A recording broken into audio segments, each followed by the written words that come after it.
Assalamualaikum dan salam sejahtera.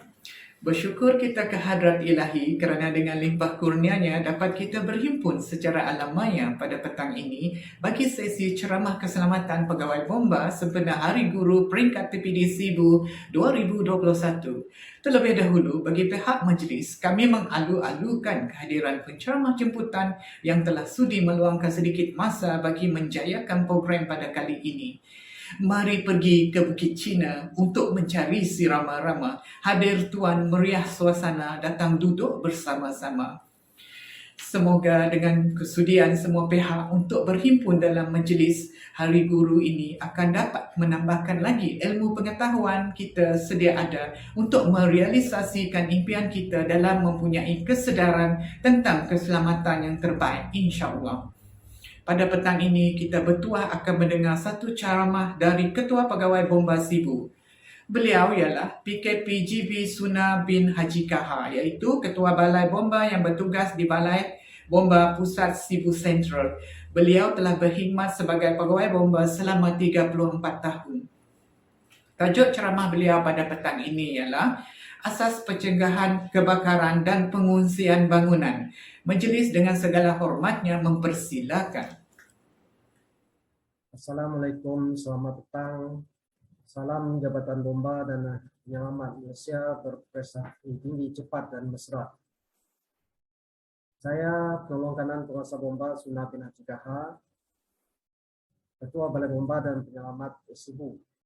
Jadi terlebih dahulu saya mengucapkan banyak terima kasih kepada Pegawai Pendidikan Daerah Sibu kerana telah memberi kepercayaan kepada Jabatan Bomba dan seterusnya menjemput saya untuk berkongsi ilmu kebombaan pada petang ini.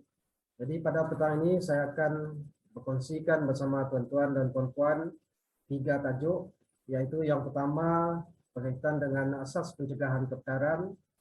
Kemudian di bawah tajuk yang kedua nanti adalah pengosongan bangunan ataupun pengungsian bangunan apabila berlakunya kebakaran. Dan tajuk yang ketiga nanti adalah pengenalan kepada alat pemadam api dan juga tata cara penggunaan alat pemadam api.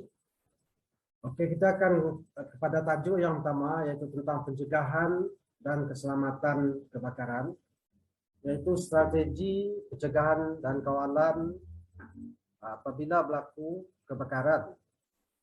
Jadi objektifnya adalah untuk menyelamatkan nyawa dan mengelakkan berlakunya kecederaan, mewujudkan langkah-langkah pencegahan kebakaran, melaksanakan pelan bertindak dalam mencegah kebakaran pada peringkat awal, mewujudkan pelan bertindak kecemasan dan latihan pembiasaan kepada penghuni bangunan, dan juga untuk mengetahui cara-cara pemadaman kebakaran kecil apabila berlaku menggunakan alat pemadam api. Jadi persoalan yang pertama, apakah yang menyebabkan berlakunya kebakaran, tuan-tuan? Jadi secara spontan kita akan menjawab bahwa kebakaran itu berlaku disebabkan oleh api. Jadi bagaimana api itu boleh berlaku?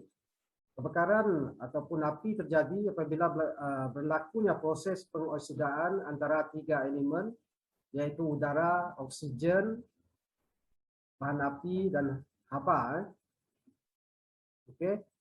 Jadi contoh-contoh haba adalah apa-apa sahaja percikan api ataupun geseran yang boleh mengeluarkan haba, termasuklah daripada matahari. Begitu juga untuk bahan api, contoh dia adalah seperti apa-apa bahan yang boleh terbakarlah, seperti kayu, kertas, minyak dan lain-lain. Kemudian elemen yang ketiga adalah oksigen, yaitu udara yang biasa yang berada di sekeliling kita. Oke, di sini tuan-tuan dan puan-puan kita lihat rajah segitiga kebakaran yang boleh menyebabkan berlakunya kebakaran apabila rantaian ketiga elemen ini berterusan, yaitu oksigen, haba dan bahan api, maka kebakaran akan secara terus-menerus akan berlaku. Dan sebelum kita pergi jauh, kita kena mengenal juga kelas api dan media pemadaman yang sesuailah untuk apa-apa jenis kebakaran ya. Yang pertama adalah api kelas A. Kelas A ini kita kategorikan sebagai kebakaran yang melibatkan bahan pepejal ya. Contoh yang terbakar seperti kayu, kertas, sampah sarap dan sebagainya. Jadi apakah media pemadaman yang sesuai untuk kebakaran kelas E ini? Yaitu kalau menggunakan alat pemadam api adalah alat pemadam api yang menggunakan media pemadaman jenis air, ataupun alat pemadam api yang menggunakan media pemadaman debu kering, ataupun alat pemadam api yang menggunakan air sebagai semburan kepada alat tempat yang terbakar tersebut. Kemudian kebakaran kelas B adalah apa-apa kebakaran yang melibatkan cecair. Contoh kebakaran adalah seperti kebakaran minyak ataupun apa-apa jenis minyak lah, diesel, petrol dan sebagainya, termasuk cat, varnish dan sebagainya. Jadi alat pemadam api yang sesuai adalah alat pemadam api jenis buih, jenis debu kering, jenis karbon dioksida ataupun secara semburan. Oke. Jadi kelas yang ketiga adalah kebakaran yang melibatkan gas. Jadi apa-apa jenis kebakaran yang melibatkan gas kita kategorikan sebagai kelas C. Jadi contoh dia adalah seperti kebakaran dapur LPG, liquid petrol gas yang kita gunakan untuk memasak tu. Kemudian jenis-jenis gas yang lain lah. Jadi itulah kita kategorikan sebagai kebakaran yang kelas C. Jadi apakah alat pemadam api yang sesuai adalah alat pemadam api jenis debu kering ataupun yang jenis karbon dioksida. Itu yang kita gunakan. Kemudian kelas kebakaran seterusnya adalah kelas D, yaitu melibatkan kebakaran logam. Jadi apakah alat pemadam api yang sesuai yang kita gunakan adalah seperti alat pemadam api jenis debu kering sesuai dan juga yang jenis menggunakan media pemadaman air lah. Okay. Jadi kebakaran tadi adalah disebabkan oleh 3 elemen, yaitu haba, oksigen dan juga bahan api. Jadi kaedah pemadaman yang kita gunakan ada 3 juga, yaitu kita perlu melaparkan, melemaskan dan menyejukkan. Jadi apakah yang dikatakan melaparkan, melemaskan dan menyejukkan ini? Oke. Jadi kaedah pemadaman adalah seperti yang dijelaskan tadi. Yang pertama adalah kalau kita lihat kebakaran adalah berlaku disebabkan oleh 3 elemen, yaitu oksigen, haba dan bahan api. Jadi oksigen adalah salah satu daripada yang membantu berlakunya kebakaran. Jadi kalau kita asingkan, kita alihkan oksigen daripada kebakaran tersebut, maka api akan padam. Oke, salah satu daripada elemen tersebut. Yang kedua adalah haba, adalah bahan yang boleh membantu kebakaran ataupun menyebabkan berlakunya kebakaran. Jadi kalau kita asingkan ataupun kita hilangkan haba kepada tempat yang terbakar tersebut, maka kebakaran akan padam. Kemudian yang seterusnya adalah bahan api. Jadi bahan api seperti yang saya katakan tadi ada 3 jenis kebakaran, yaitu pemecah, cair dan gas. Inilah yang dikatakan sebagai bahan api yang boleh menyebabkan kebakaran berlaku. Jadi kita kalau nak memadam kebakaran tersebut, kita perlu asingkan ataupun alihkan bahan api daripada tempat yang terbakar, maka kebakaran akan padam. Oke, jadi ini secara ringkas ya untuk kita bagaimana untuk memadam kebakaran tersebut, yaitu kita bertindak dengan mengasingkan 3 elemen tadi, yaitu oksigen, bahan api dan juga haba daripada tempat yang terbakar, maka kebakaran akan padam. Oke, sedikit saya kongsikan tentang kemerebakan kebakaran. Bagaimana kemerebakan kebakaran ini boleh berlaku. Jadi cara-cara kemerebakan kebakaran ada 4 cara, yaitu yang pertama adalah olah haba, yang kedua adalah secara pengaliran, yang ketiga adalah secara bahangan, dan yang seterusnya adalah secara terus-menerus lah. Oke. Jadi apa yang dimaksudkan dengan olah haba yaitu apabila berlaku suatu kebakaran, udara sekeliling akan menjadi panas dan mengembang. Dan udara yang panas ini akan naik ke atas, naik ke atas melalui apa-apa lubang ataupun sama ada melalui tangga, lift ataupun eskalator kita di bangunan tersebut. Dan inilah ruang-ruang udara panas itu untuk naik ke atas dan menyebabkan berlakunya olah haba dan menyebabkan kemerebakan kebakaran seterusnya. Oke, jadi di sini kita contoh dia daripada tingkat bawah suatu bangunan terbakar, udara yang panas akan naik ke atas melalui lubang-lubang yang sedia ada dan terusnya menyebabkan kemerebakan kebakaran daripada tingkat bawah ke tingkat atas. Oke, yang kedua adalah pengaliran. Ini biasanya melalui logam-logam, struktur bangunan kita yang terbuat daripada logam-logam seperti besi, aluminium dan sebagainya. Jadi apabila berlaku kebakaran, bahan-bahan ini akan menjadi panas, maka pergerakan haba itu ataupun pengaliran haba itu daripada ujung sebelah bahan tersebut sehinggalah ke ujung yang lain dan menyebabkan kebakaran itu boleh merebak ke tempat yang seterusnya, tempat yang lain. Di sini contoh dia, apabila kebakaran bermula di sebelah kiri contoh, pengaliran apa melalui bahan logam tersebut dan seterusnya pergi ke bahagian kanan dan menyebabkan kemerebakan berlaku seterusnya ke tempat yang lain. Cara yang ketiga adalah bahangan. Ini adalah pemindahan haba melalui gelombang ataupun elektromagnetik lah yang kita katakan, yaitu berlakunya haba dipindahkan melalui bahangan dan akan memanaskan keadaan sekeliling. Dan apabila suatu bahan itu menjadi terlalu panas sampai ke tahap suhu nyalaan dia, maka kebakaran itu akan terus-menerus berlaku. Ini yang dinamakan bahangan. Ini sebagai contoh dia, daripada sebelah bangunan ke bangunan yang bersebelahan. Sebab itulah orang akan melihat macam sesuatu yang pelik berlaku, sedangkan bangunan yang sebelah berlaku, tetapi secara tiba-tiba, secara spontan, bangunan yang sebelah boleh terbakar juga. Ini adalah disebabkan oleh bahangan haba daripada kebakaran yang bersebelahan tadi. Oke, seterusnya saya akan kongsikan tentang jalan keluar keselamatan daripada bangunan. Jadi ada 3 cara untuk kita keluar daripada jalan keluar daripada bangunan, yaitu jalan keluar mendata, jalan keluar menegak, dan jalan keluar terakhir. Ini penting dalam konsep untuk pengusungan bangunan ataupun pengungsian bangunan nantilah. Jadi saya akan terangkan di sini.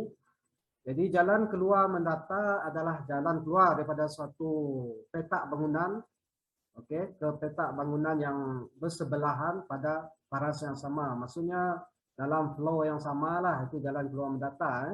Contohnya seperti koridor, inilah yang dikatakan jalan keluar mendata. Seperti contoh gambar inilah.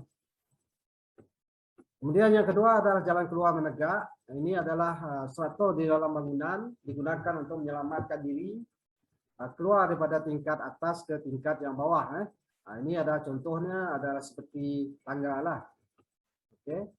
Ini contoh gambar rajah menunjukkan jalan keluar menegak. Dan yang ketiga adalah jalan keluar terakhir.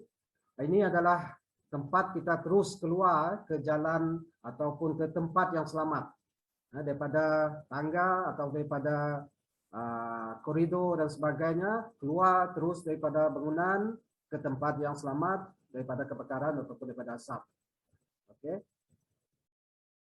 Ini adalah gambar rajah keseluruhan dia, bagaimana bentuk jalan keluar menata, menegak, dan juga jalan keluar terakhir.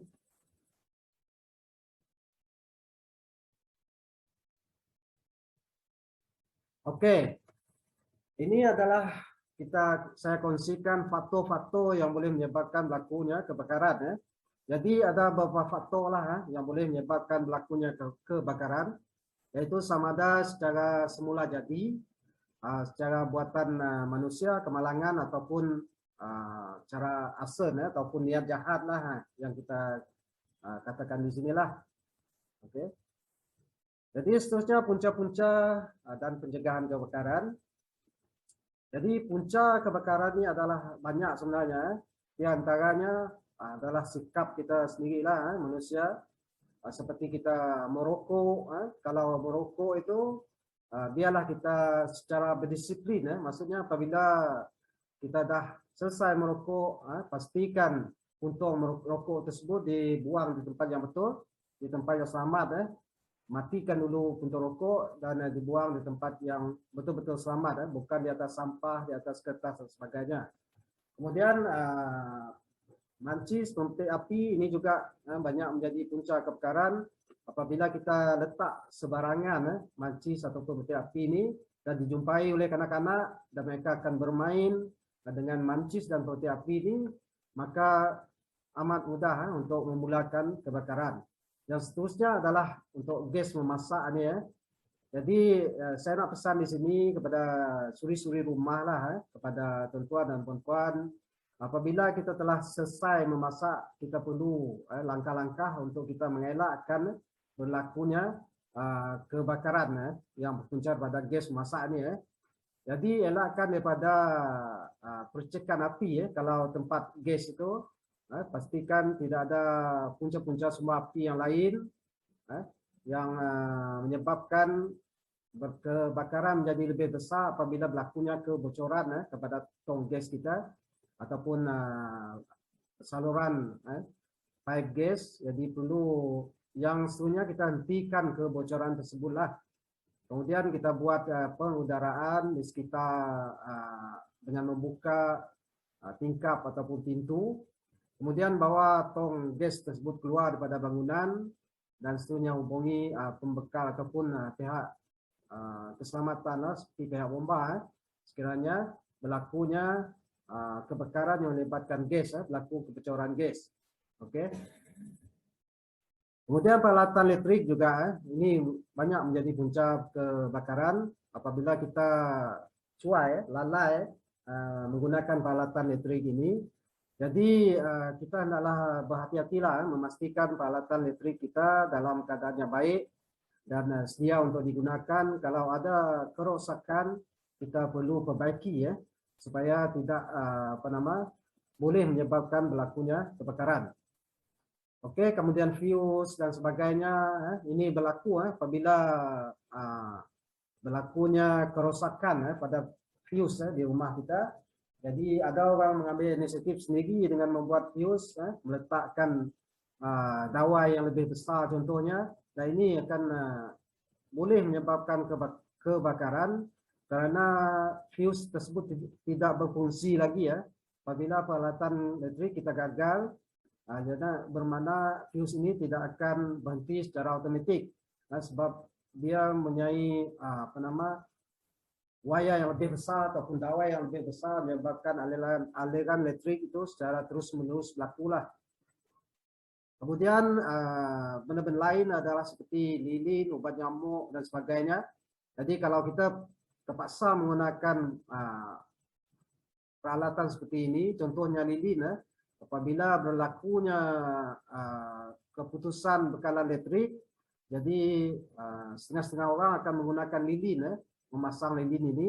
Jadi kalau kita terpaksa menggunakan peralatan ini seperti lilin, ubat nyamuk ini, jadi kita perlu cara yang betul maknanya letak dalam bekas logam, okey, jauhkan daripada dinding ataupun bahan yang mudah terbakar. Okey. Jadi kalau lilin dan ubat nyamuk itu selepas digunakan pastikan kita padamkan sepenuhnya lah supaya tidak boleh menyebabkan kebakaran Kemudian cecair mudah terbakar ni seperti petrol, diesel dan sebagainya. Jadi kita perlu tempatkan ataupun letakkan di suatu tempat yang betul-betul selamat lah supaya tidak boleh menyebabkan berlaku kebakaran apabila ada punca api Okay. Yang lain adalah seperti semak, sampah semua ni. Okay. Ini adalah contoh-contoh kelalaian yang berlaku dengan bermain mancis dan sebagainya, kemudian menggunakan peralatan elektrik ini. Okey. Kemudian ini adalah masa itu untuk kita menyelamatkan diri apabila berlakunya sesuatu kebakaran. Oke, teman-teman, saya akan teruskan kepada slide yang kedua, yaitu berkenaan dengan pengosongan bangunan ataupun pengungsian bangunan lah apabila berlakunya kebakaran. Oke, tuan-tuan dan puan-puan, sekali lagi bersama saya untuk kita membincangkan ataupun berkongsi tajuk yang kedua, yaitu berkaitan dengan pengungsian bangunan. Jadi apakah yang dimaksudkan dengan pengungsian bangunan di sini, tuan-tuan? Oke. Pengungsian bangunan ataupun pengosongan bangunan adalah bagaimana kita untuk keluar daripada sesuatu bangunan tersebut. Jadi kenapa ini perlu kita ketahui? Jadi pengosongan bangunan ini adalah merupakan satu latihan lah untuk memahirkan, membiasakan, mendedahkan kepada penghuni ataupun orang yang mendiami sesuatu premis tersebut bagaimana ataupun tata cara menyelamatkan diri dari risiko kebakaran pada peringkat awal dengan sendirinya ke tempat yang selamat dengan tanpa apa bantuan orang lain. Ini dimaksudkan dengan pengosongan bangunan. Oke. Jadi pengungsian bangunan ini lebih kepada latihan lah kepada satu-satu permis, satu-satu agensi ataupun biasanya di pejabat-pejabat, sekolah-sekolah dan sebagainya untuk menyelamatkan diri apabila berlakunya kecemasan yang melibatkan kebakaran. Jadi sebelum pengosongan ataupun pengungsian bangunan ini diadakan, latihan ini kita jalankan, kita pastikan permis ataupun bangunan tersebut menyediakan ataupun mewujudkan ahli jawatan kuasa keselamatan bangunan, kemudian melantik ketua insiden, melantik ketua-ketua unit, menyediakan layout plan, laluan keluar kecemasan, kenal pasti assembly point ataupun tempat perhimpunan, dan yang terakhir kita kerap kali lah digalakkan kerap kali untuk mengadakan latihan ini supaya kita mahir dan mengetahui cara-cara kita untuk menyelamatkan diri apabila berlakunya kecemasan kebakaran. Oke, tujuan kita mengadakan pengungsian bangunan adalah supaya penghuni bangunan boleh bertindak dengan tenang dan teratur apabila berlakunya kecemasan, dapat memastikan jalan keluar keselamatan digunakan seperti mana yang telah kita rancanglah, supaya tindakan pengungsian bangunan ataupun latihan ini dapat dilaksanakan dengan cepat dan teratur. Kemudian supaya petugas yang dilantik ataupun ahli jawatan kuasa yang kita lantik ini tadi dapat menjalankan tugas dengan sempurna dan mengikut prosedur lah.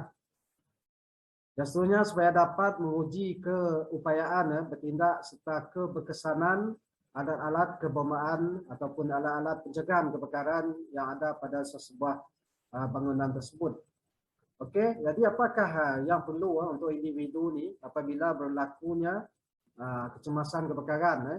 Yang pertama sekali kita perlu bertindak dengan segera untuk memberitahu kepada penghuni di dalam bangunan tersebut bahawa berlakunya kebakaran dengan kita sama ada kita mengaktifkan loceng kecemasan ataupun secara visual kita menjerit api macam itulah, supaya orang yang berada di dalam bangunan tersebut, sekitar bangunan tersebut mengetahui ada berlakunya kecemasan kebakaran. Untuk loceng kecemasan ini kalau di sekolah-sekolah, jadi kita akan wujudkan ataupun kita akan kita akan pastikan bahawa loceng kecemasan ini adalah berbeza daripada loceng-loceng yang lain lah. Contohnya mungkin kalau di sekolah ada loceng waktu rehat lain. Okey, jadi biasanya loceng kecemasan ini akan dibunyikan secara terus-menerus ataupun secara berpanjangan.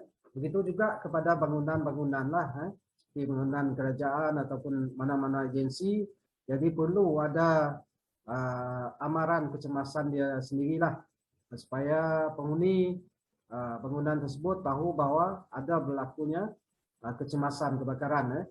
Kemudian tindakan yang kedua, kita cuba menyelamatkan mangsa yang cedera dan elakkan diri kita sendirilah daripada terdedah pada asap dan wap. Itu apabila berlakunya kebakaran. Kemudian utamakan keselamatan diri kita lah. Kita rasa kita boleh selamat diri kita sendiri, dan kalau boleh kita menyelamatkan orang lain, kita coba untuk menyelamatkan orang lain. Tapi pastikan keselamatan diri sendiri terlebih dahulu. Kemudian kita cubalah untuk padam kebakaran, sama ada menggunakan alat pemadam api ataupun sumber pemadaman yang lain seperti air, pipe dan sebagainya. Kalau kita rasa kita boleh untuk memadam kebakaran tersebutlah. Okey, jadi jangan kita cuba amalkan ataupun memadam kebakaran secara bersendirian, sebab kita tak tahu apabila kebakaran kita tidak boleh padamkan dan boleh membahayakan kepada diri kita sendiri, cedera dan sebagainya, maka tak ada rakan, tak ada orang yang boleh membantu kita, dan ini boleh menyebabkan seseorang itu akan terperangkap dan menjadi mangsa kebakaran lah. Okey, jika kita ada latihan, terlatih untuk memadam kebakaran ini, maka kita boleh bertindaklah untuk memadam kebakaran. Dan seterusnya, tindakan yang dibuat adalah menghubungi pihak yang tertentu seperti Jabatan Bomba untuk kebakaran ini. Dengan sekarang ini kita menggunakan talian MERS 999 ataupun 999, ataupun kita mendai terus secara direct kepada balai bomba yang berdekatan lah. Itu cara kita menghubungi. Nanti kita akan lihat apakah bukti-bukti yang perlu yang kita lengkap ataupun kita terangkan semasa kita untuk membuat laporan kebakaran. Okey, jika terperangkap dalam asap, okey, kita cuba merangkak di paras yang paling rendah, selamat, dengan menghala ke bawah dan keluar. Maksudnya kita serendah yang boleh, sebab udara yang panas ini akan berada di atas dan udara yang sejuk akan berada di bawah lah. Okey. Kemudian jangan cuba untuk masuk balik ke bangunan setelah kita meninggalkannya. Ada setengah-setengah orang terlupa barang untuk menyelamatkan sesuatu, barang-barang dia yang tertinggal dan sebagainya. Jadi kita beri keutamaan kita adalah nyawa kita sendirilah. Biarlah barang-barang yang kita sayangi itu musnah disebabkan oleh kebakaran. Jangan kita sendiri yang terperangkap lah. Okey.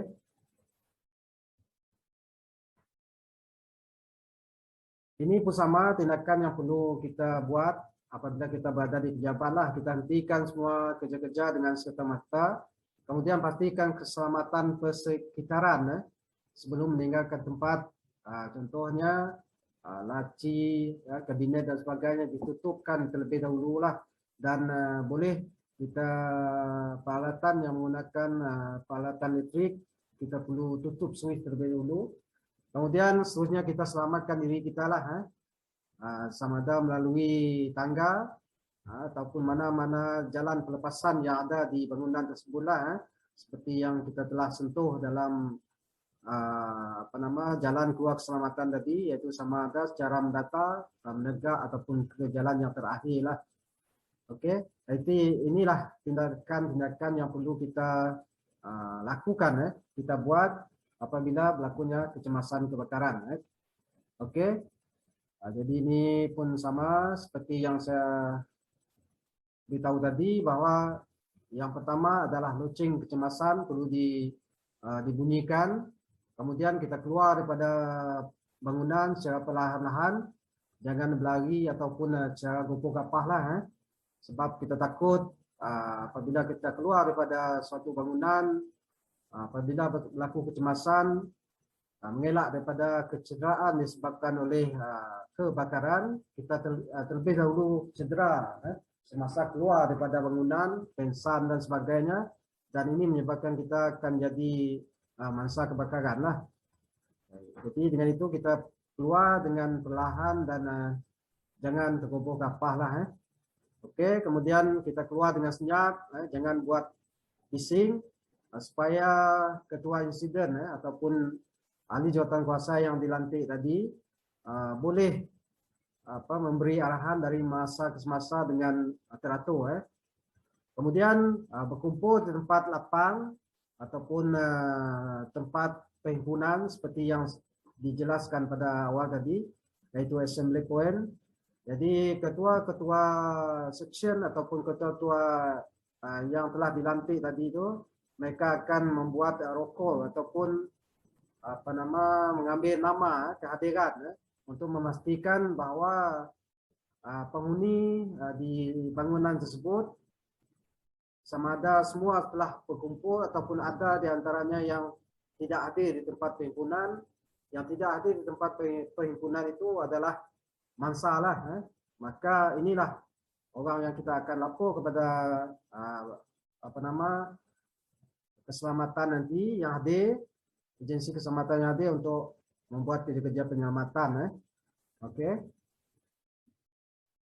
Ini adalah cara-cara kita menghubungi bomba apabila berlakunya kecemasan. Jadi yang pertama adalah melalui talian MERS 999 ataupun kita membuat panggilan terus kepada balai bomba yang terdekat. Contohnya balai bomba Sibu Sentral di sini dengan nomor telefon yang tertera lah. Okey. Kemudian apakah bukti-bukti yang perlu kita nyatakan semasa kita membuat laporan kecemasan? Yang pertama adalah jenis kecemasan tersebut, sama ada kebakaran, kemalangan, ataupun apa-apa jenis kecemasan yang lain lah. Yang kedua alamat. Alamat tu perlu tepat sebab apabila alamat dibagi tidak tepat, ini akan menyebabkan pihak bomba sukar untuk mengesan di mana berlakunya kecemasan tersebut. Dan ini boleh menyebabkan beberapa perkara yang lebih berlaku lah, seperti kita lambat untuk menyamakan masa dan kita membuang masa di situ, dan mungkin ada kecemasan-kecemasan lain lagi yang perlu kita hadiri. Jadi kita telah membazir masalah apabila kita tidak dapat hadir ke tempat dengan tepat sebab alamat yang tidak betul. Kemudian kalau boleh nama tuan yang membuat panggilan perlu dinyatakan dan nomor telefon pemanggil lah supaya kita boleh berhubung balik sekiranya apa-apa maklumat yang kita perlulah daripada pemanggil. Okey. Ini adalah saya nak kongsikan sedikit tentang kesalahan apabila mengganggu talian kecemasan MERS 999 di mana di bawah Akta Perkhidmatan Bomba didenda tidak melebihi 5,000 atau 3 tahun penjara atau kedua-duanya sekali. Jadi ini saya nak maklumkan supaya kita tidak membuat mengganggu ataupun membuat panggilan palsu lah melalui taliannya yang di kecemasan yang disediakan inilah. Okey, sekejap nanti saya akan teruskan lagi tentang untuk tajuk yang ketiga, yaitu alat penerangan api dan tata cara penggunaan alat penerangan api lah. Okey, saya akan sambung lagi kepada tajuk yang seterusnya, yaitu tentang alat penerangan api dan tata cara penggunaan alat penerangan api.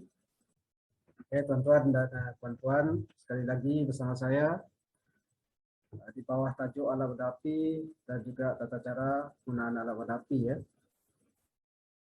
Okey, alat penerangan api ini ada beberapa jenis alat penerangan api yang ada, yaitu alat penerangan api jenis air ataupun water pipe lah. Kemudian alat penerangan api jenis buih. Yang ketiga alat penerangan api jenis debu kering ataupun dry powder, dan seterusnya alat penerangan api jenis karbon dioksida CO2. Okey, kalau dulu alat penerangan api ini ada berbagai warna mengikut jenis dia tadi, jenis alat penerangan api, iaitu kalau kita lihat yang dulu yang jenis foam ataupun jenis buih ini dia berwarna krim, creamer. Kemudian yang air berwarna merah, kemudian yang debu kering berwarna biru. CO2 ataupun karbon dioksida berwarna hitam. Tapi yang sekarang ni untuk yang baru, semua alat pemadam api adalah berwarna merah. Cuma perbezaan dia adalah dari segi saiz dan juga dari segi jenis alat pemadam api tersebut, seperti mana yang terpapar di alat pemadam api itu sendirilah. Cuma perbezaan dia dari segi komponen ya, sedikit sebanyak. Kalau contoh dia, kalau yang menggunakan karbon dioksida ataupun jenis CO2 ini, dia punya nozzle dia lebih besar daripada yang jenis menggunakan debu kering ya, ataupun dry powder. Itu perbezaan. Tapi yang senang kita lihat kepada di alat pemadam api itu sendiri ada dinyatakan apakah jenis alat pemadam api itu sendirilah. Oke, tadi kita telah belajar tentang kelas-kelas kebakaran, yaitu kelas A, B, C, dan D ya. Nah, ini yang penting ya. Kita mengetahui kelas-kelas kebakaran ini apabila kita tidak menggunakan alat pemadam api ya. Sebab kalau kita menggunakan alat pemadam api yang salah, yang tidak betul, maka kebakaran akan jadi lebih besar. Contoh, kalau kebakaran yang melibatkan cecair, api cecair ataupun kelas B ya, yang seperti bahan minyak, cat ataupun plastik dan sebagainya. Kalau kita menggunakan alat pemadam api yang salah seperti menggunakan alat pemadam api jenis air, maka kebakaran akan menjadi lebih besar. Kalau yang kelas B ini ya, contoh berlaku kebakaran minyak masak, minyak dalam kuali contoh. Kalau kita curahkan dengan air, kebakaran akan menjadi lebih besar. Jadi itu pentingnya kita perlu tahu kelas-kelas kebakaran ini dan apakah jenis alat pemadam api yang sesuai untuk memadam kebakaran tersebutlah. Oke, ini adalah jenis air seperti yang digambar inilah bentuk dia. Kemudian jenis buih ataupun jenis foam. Seterusnya adalah jenis dry powder, ABC. Ini yang banyak diguna pakai lah, sebab dia boleh memadam berjenis-jenis kebakaran. Kalau yang jenis dry powder. Okey, seterusnya adalah jenis karbon dioksida. Okey. Jadi untuk kegunaan alat pemadam api tadi saya nak terangkan juga kesesuaian dia tadi kalau kebakaran kelas A kita tengok adalah melibatkan bahan pepecah. Jadi alat pemadam api yang sesuai adalah sama ada menggunakan air ataupun debu kering. Kemudian kebakaran kelas B, api cair, menggunakan alat pemadam api jenis buih ataupun debu kering ataupun karbon dioksida. Kelas C api gas, yang sesuai adalah debu kering ataupun karbon dioksida. Begitu juga yang kelas D logam, kebakaran yang melibatkan bahan logam. Dinyatakan situ alat pemadam api yang sesuai adalah debu kering. Jadi di sini kalau kita lihat alat pemadam api jenis debu kering ini adalah amat sesuai lah kita simpan di rumah atau di pejabat ataupun di sekolah ataupun di mana-mana, sebab ia boleh memadam berjenis-jenis kelas kebakaran A, B, C dan D, dia boleh padam semua. Okey, jadi inilah yang paling sesuai lah. Lepas tu kalau kita lihat di pejabat-pejabat sekolah dan di mana-mana, mereka akan adakan ataupun letak alat pemadam api jenis debu kering ni sebab dia boleh memadam jenis kebakaran Okay.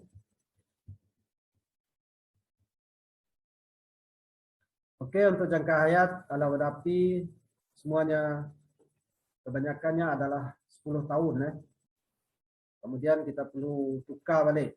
Tapi untuk makluman, alat pemadam api ini perlu diservis ataupun diselenggara setiap 1 tahun sekali untuk memastikan alat pemadam api ini sentiasa dalam keadaan baiklah.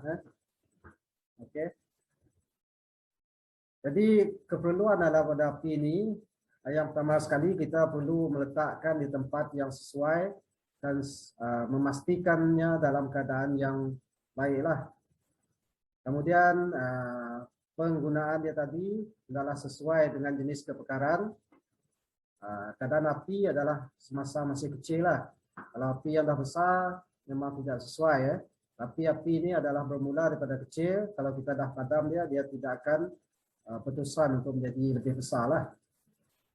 Oke, digunakan oleh seorang yang bersedia sanggup melakukan dan berkebolehan. Maksudnya di sini orang yang telah mempunyai latihan ataupun kemahiran menggunakan alat api.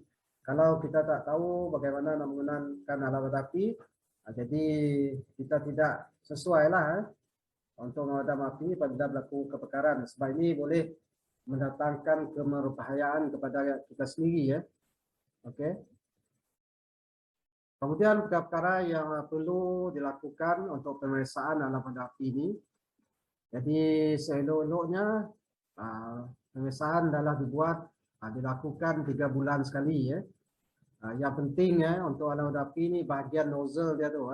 Kadang-kadang apabila kita tidak memeriksa akan adanya tersumbat disebabkan oleh macam-macam yang binatang yang membuat yang jenis yang membuat sarang tu di dalam tu lapah-lapah dan sebagainya, jadi boleh menyebabkan nozzle dia tersumbat lah.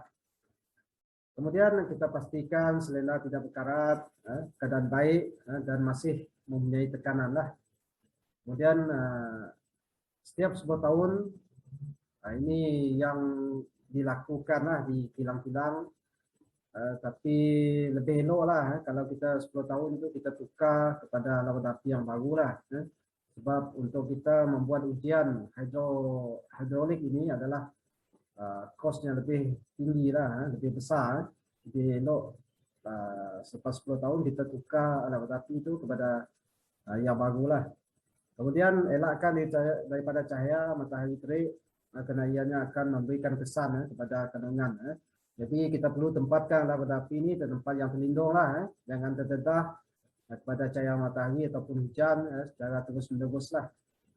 Ini sebab bahan yang ada dalam tu, kalau yang alat api jenis tebu kering itu adalah sodium di dalam itu. Kalau terus dikena kepada cahaya ataupun kepanasan, dia akan boleh membeku lah. Okey, ini adalah penempatan untuk alat api. Jadi kita perlu letak alat api itu di tempat yang mudah dilihat.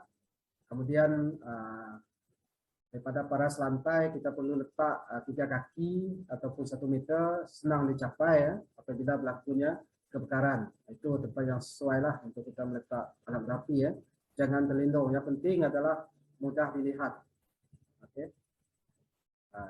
Digantung pada dinding ataupun tiang kepada 3 kaki ataupun 1 meter lah daripada paras lantai ya. Mudah dilihat, mudah dicapai, tempat berisiko tinggi. Contoh kalau kita ada stor simpanan bahan mudah terbakar, elok kita sediakan 1 alat api di situ.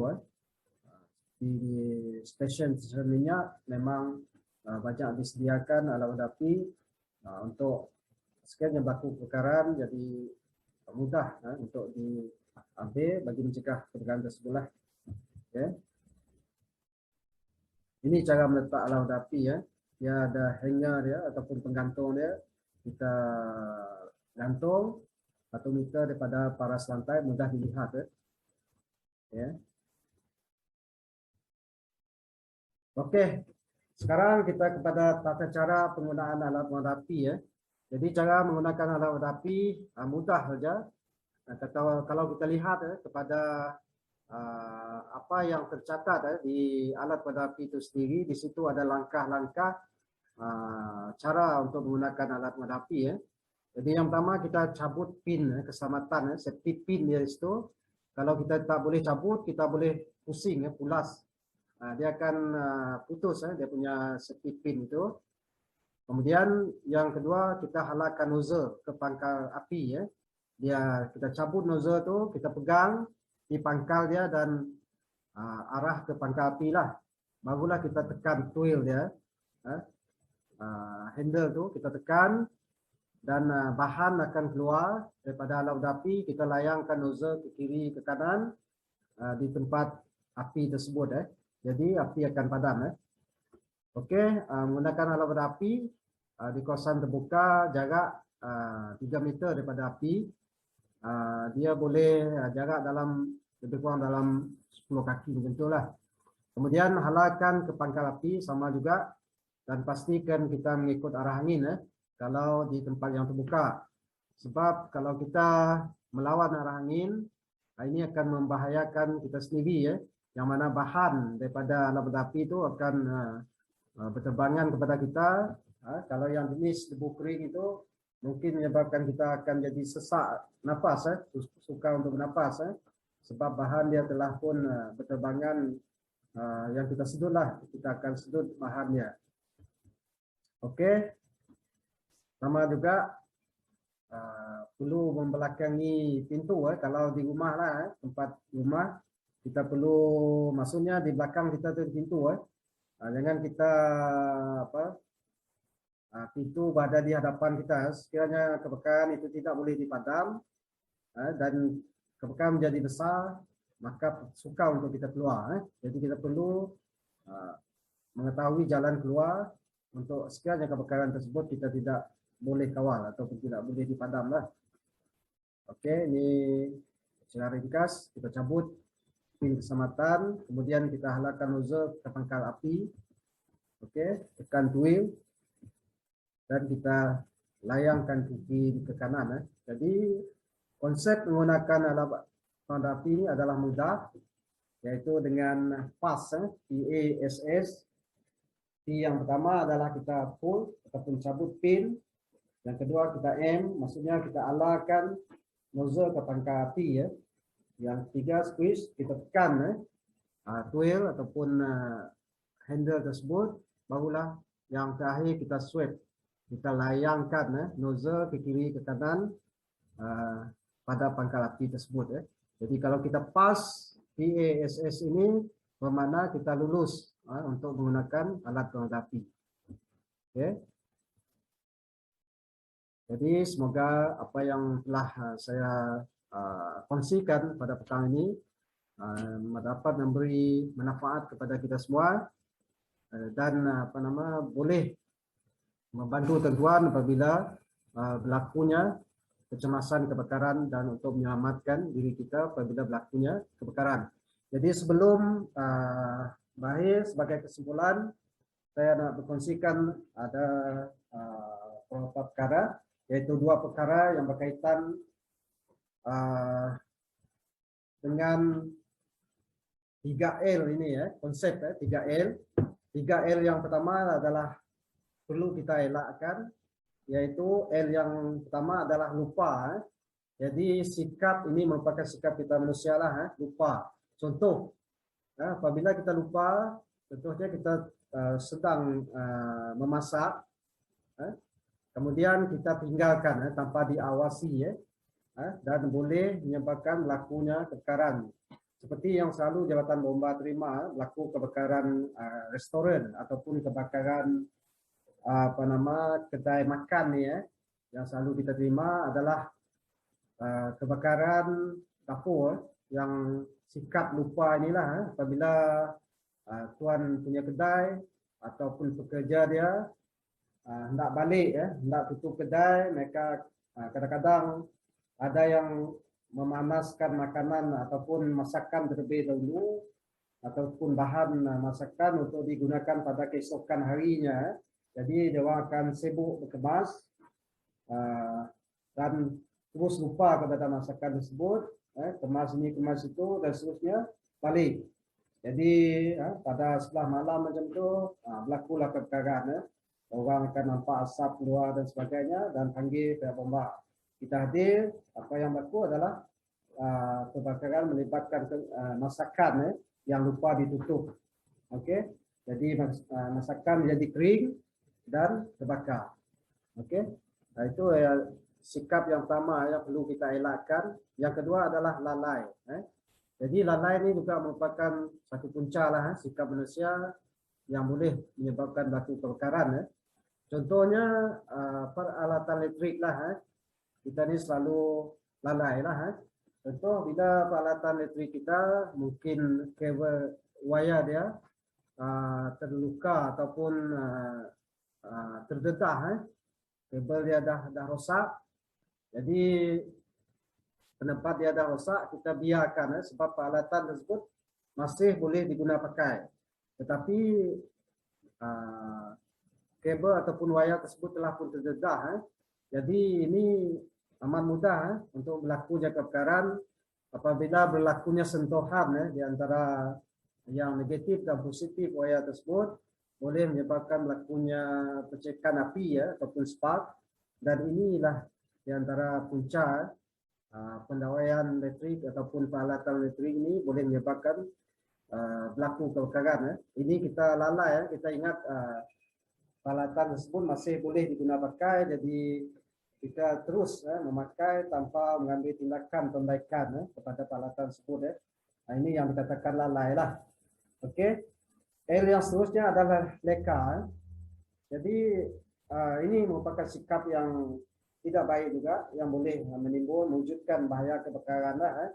Contohnya apabila seorang suri rumah tersebut sedang memasak sesuatu di dapur, kemudian dia leka, maksudnya dia tak lupa, dia cuma ni sikap dia leka.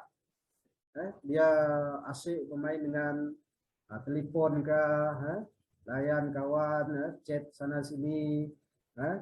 Jadi dia leka dengan apa yang telah dimasak di dapur tu, dia tidak awasi. Leka dengan benda-benda yang lain. Jadi inilah yang ada punca juga menyebabkan berlakunya kebakaran. Contohnya dulu pun pernah lah dari pengalaman saya, apabila sikap mereka ni seorang suri rumah di rumah panjang ni, dia masak, kemudian adalah Bangladesh yang menjual kain, jual kapet, dan datang ke rumah.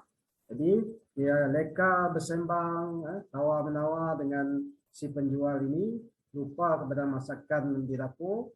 Masakan tu menjadi kering dan jatuh ke bawah, ketika getah lagi apa semua, jadi boleh menyebabkan berlakunya kebakaran. Jadi ini yang saya nak kongsikan, kita elakkan